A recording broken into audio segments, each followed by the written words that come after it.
salam sejahtera. Selamat kembali ke YouTube channel saya, Cikgu Kamil, Cikgu Geografi anda. So, hari ini kita akan tengok tajuk bagi Geografi tingkatan 2, iaitu bab yang ke-8, jenis dan kemajuan pengangkutan di Asia. Okey, seperti biasa, bersama-sama kamu sepatutnya dah ada buku teks untuk sama-sama kita akan rujuk. Walaupun saya dah tunjuk di skrin yang belakang ni, tapi saya nak juga kamu berada bersama dengan buku teks kamu, supaya kamu nampak dengan lebih jelas tentang apa yang kita akan belajar. Okay? So, untuk tajuk bab 8 ini adalah kesinambungan. Okay? Kesinambungan tajuk bab yang kelima, iaitu pengangkutan di Malaysia. Okay? Tajuk bab 5 yang kamu dah belajar di sekolah dulu, okay, adalah tajuk pengangkutan di Malaysia, di mana kamu belajar tentang pengangkutan darat, pengangkutan udara dan juga pengangkutan air, serta kamu belajar juga tentang pengangkutan awam, okay, dan juga ada belajar tentang kelestarian pengangkutan. Okay. So, ini adalah kesinambungan. So, sekarang ni kamu akan belajar tentang lebih luas sedikit, iaitu pengangkutan di Asia. Alright. So, tajuk ini muka surat 120. Okay, kamu akan belajar tentang 3 perkara. Yang pertama adalah jaringan landasan kereta api. Okay. Lapangan-lapangan terbang antarabangsa yang ada di Asia, dan juga pelabuhan utama yang berada di Asia. Dan yang kedua, kamu akan tengok kemajuan, okay, airport ataupun lapangan terbang yang sangat-sangat maju, okay, dan juga kereta api yang sangat popular di Jepun dan pelabuhan di Hong Kong. So, kemajuan apa yang mereka telah capai sepanjang mereka berada ataupun berada dalam industri pengangkutan ni. Dan yang ketiga, kamu akan tengok bagaimana kesan pengangkutan ini terhadap masyarakat, ekonomi dan juga alam sekitar. So, kita akan pergi yang tajuk yang pertama, 8.1. Okay, tajuk 8.1 ni lebih kepada menceritakan sedikit jenis-jenis pengangkutan yang terdapat di Asia. Dan juga kamu akan tengok perbezaan antara pengangkutan yang berada di India, di Jepun, di Hong Kong, Singapura dan yang lain-lain lagi. Okay. Alright. 8.1 pengangkutan darat. Okay. So, di sini kita akan belajar tentang pengangkutan landasan kereta api. Okay. So, dia ada 5 landasan kereta api ataupun jenis kereta api yang berada di Asia. Okay. Kita tengok muka 122. Iaitu landasan kereta api India. Okay. So, landasan kereta api India ini merupakan landasan kereta api yang terbanyak di dunia. So, keseluruhan negara India ini, hampir keseluruhan kawasan negara India ini, dia ada landasan kereta api mereka. Okay. So, panjang landasan kereta api di India ni adalah 66,687 km. So, bila sambung semuanya, sangat-sangat panjang. Okay, iaitu 66,687 km. So, kalau Malaysia tu dah pusing berapa kali dah. Sangat banyak. Okay.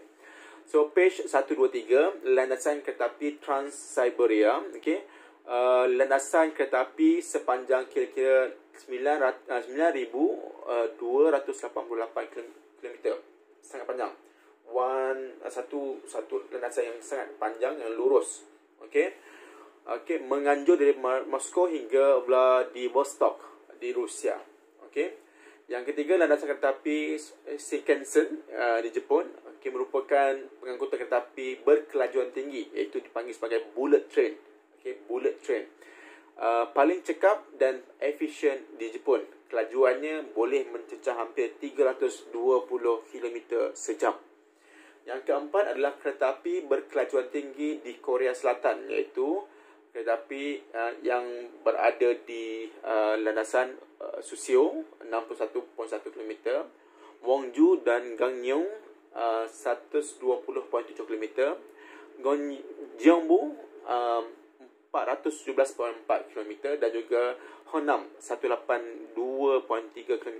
So, kelajuan untuk di Korea ni juga laju, okay, lebih laju daripada Shinkansen, iaitu 350 km sejam. Dan terakhir sekali adalah landasan kereta api berkelajuan tinggi di Beijing, Shanghai, di mana landasan kereta api ini dia dapat menghubungkan antara Beijing dan Shanghai dan dapat memendekkan jarak masa perjalanan antara Beijing dan Shanghai. Okey. So kelajuannya adalah 250 km hingga 300 km sejam. Alright. So ini adalah antara contoh-contoh kereta api yang terdapat di Asia. Ada banyak lagi. Malaysia kita juga ada, kita ada di Indonesia juga ada kereta api mereka, dan di Thailand dan sebagainya. So ini antara yang paling utamalah di Asia. So kita akan tengok muka surat seterusnya, iaitu muka surat 124, di mana kita akan tengok pengangkutan udara. Okay. Airport, lapangan terbang antarabangsa yang terdapat di Asia. Okay. So lapangan terbang antarabangsa yang terdapat di Asia ni ada banyak. Okay. Yang paling utama ada banyak sangat. So Asia sendiri sangat luas, sangat besar. So untuk masuk ke Asia Tenggara, mereka ada lapangan terbang canggih di Singapura ataupun lapangan terbang antarabangsa KLIA. So kita tengok, okay, muka surat 124. Lapangan terbang antarabangsa Domodedovo, Moskow di Rusia, okay, merupakan salah satu penerbangan terbesar di Rusia yang mengendalikan 28.5 juta penumpang pada tahun 2016. Okay, sangat ramai. Okay. For the whole year, entire year tu mereka akan mengendalikan 28.5 juta penumpang. Seterusnya adalah lapangan terbang antarabangsa Dubai, di mana lapangan terbang antarabangsa ini merupakan yang paling sibuk di dunia, yang mengendalikan 82.6 juta penumpang pada tahun 2016. So ini adalah antara lapangan terbang yang paling popular di dunia. Kerana apa? Of course lah, kita tahu Dubai ni antara pusat pelancongan yang paling popular di Asia. Okay. So yang ketiga adalah lapangan terbang antarabangsa Kuala Lumpur. Okay, kita punya lapangan terbang lah. So kita dah familiar ataupun kita dah biasa dengan lapangan terbang KLIA ini.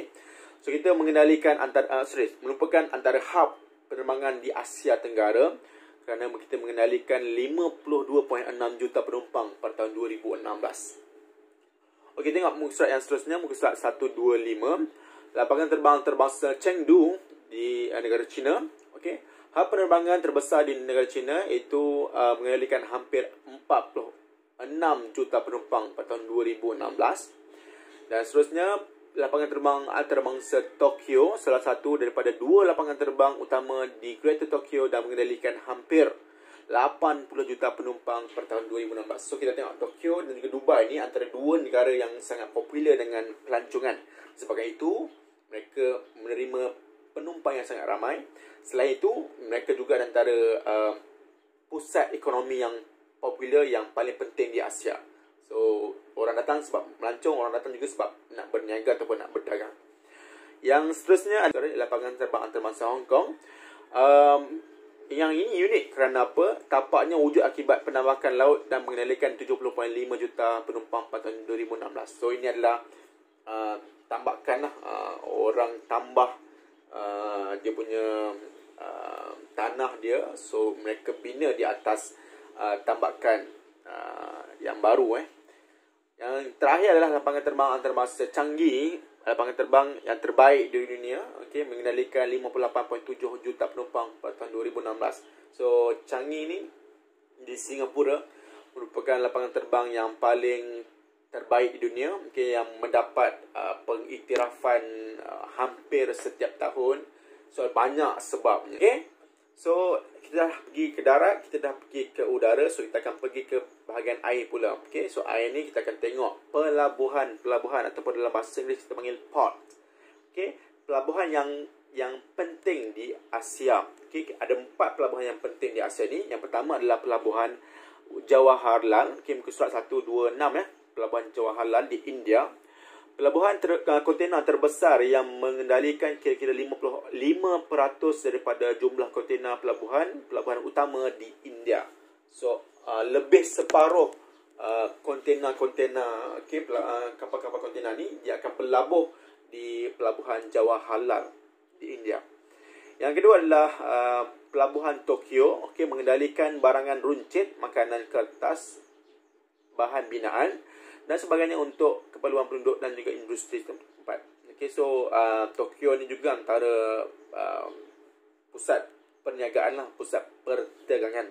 So selain daripada orang datang melancong, mereka juga datang ke sana untuk berdagang. Okay.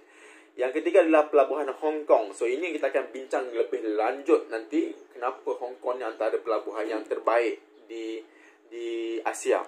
Okay, salah satu pelabuhan yang sibuk dan di dunia dan juga terlindung daripada bencana alam, efisien serta sistematik. Okay, kita akan bincang berlanjut nanti. Okay. Dan terakhir sekali adalah pelabuhan Singapura, mampu menampung kira-kira 1,000 kapal kontena pada satu masa. Okay. Kapal kontena ni sangat besar. Okay, kalau kamu nak tahu besar macam mana, you can search on Google ataupun tengok YouTube. Sangat-sangat besar. So bayangkan pelabuhan Singapura ni mampu untuk handle, untuk menguruskan 1,000 kapal kontena dalam satu masa. So sangat banyak. So very systematic, very efficient. Okay. So itu saja untuk video kita kali ini. So video yang seterusnya 8.2 kita akan bincangkan macam mana kemajuan pengangkutan di Asia.